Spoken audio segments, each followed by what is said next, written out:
Nigerians will recall that in 2015, when this administration first came to power, it had campaigned on 3 key promises to Nigeria.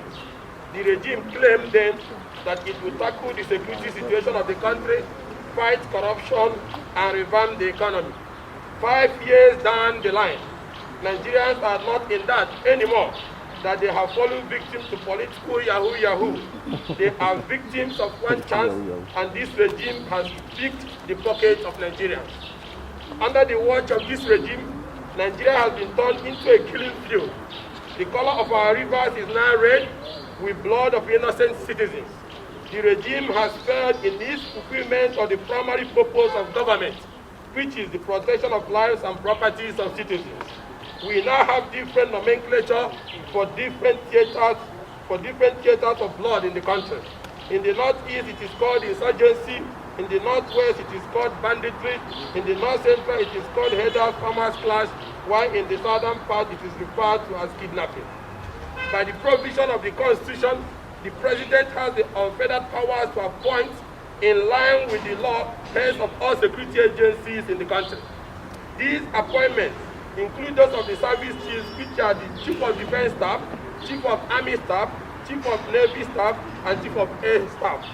The only guide provided by the Constitution are contained in Section 217, Section 218, Section 219, and Section 220 of the Constitution.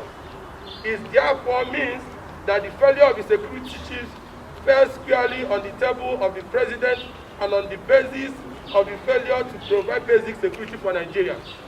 We have passed a vote of no confidence on President Buhari and on his appointed service chiefs, as their continued stay undermines national security, demoralizes troops, and a cause of mass resignation and public complaint by soldiers, which cause more damage to our democracy.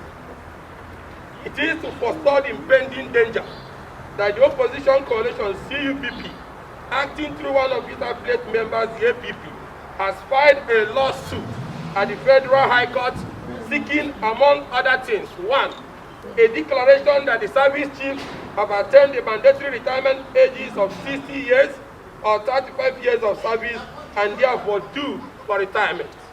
2, a declaration that the service chiefs, having attained the mandatory retirement age of 60 years or 35 years of service in the Nigerian Armed Forces, cannot lawfully have their service extended by the President or continue to perform any duty pertaining to their respective offices in the armed forces of the Federation. The government daily continues to live in denial that no part of the country are under the hold of the terrorists. Yet every credible sources from the northeast state of Borno, Adamawa, and Yobe show that several local governments are under the effective control of the terrorists. They collect taxes and administer these areas.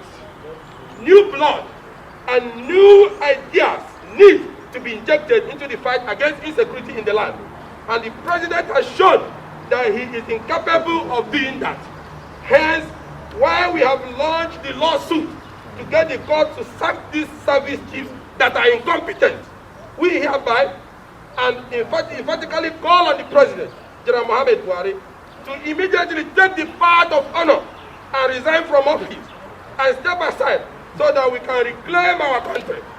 Nigeria is succumbing to the heavy burden of its lack of capacity to do anything right. Insecurity, corruption, and a fast collapsing economy stare citizens daily in the face. The massive looting of our national resources is now at an unprecedented level, and our national economy is on a free fall. We are, by this series of actions, giving the President 30 days ultimatum to wake up from his slumber and work for Nigerians to reverse the losses to the insurgents, bandits, kidnappers, and herdsmen, and secure our country. The Nigerian opposition coalition, working with the Human Mobilization Unit led by Barrister Kenneth Udeze, shall, at the expiration of the ultimatum, commence mobilization for a nationwide model of all protests to pressure the President to do his job by protecting lives and properties and stopping the current large-scale corrupt activities that have destroyed his regime. He seems not to know that many people have died in Nigeria from violence in this year 2020 than in Mali. Yet, he has remained completely unconcerned. Let us say this to President Muhammad Buhari. Avoid having a history that will be written for you in this following line when it is over. Here lies the man who came to fight corruption but was consumed by corruption.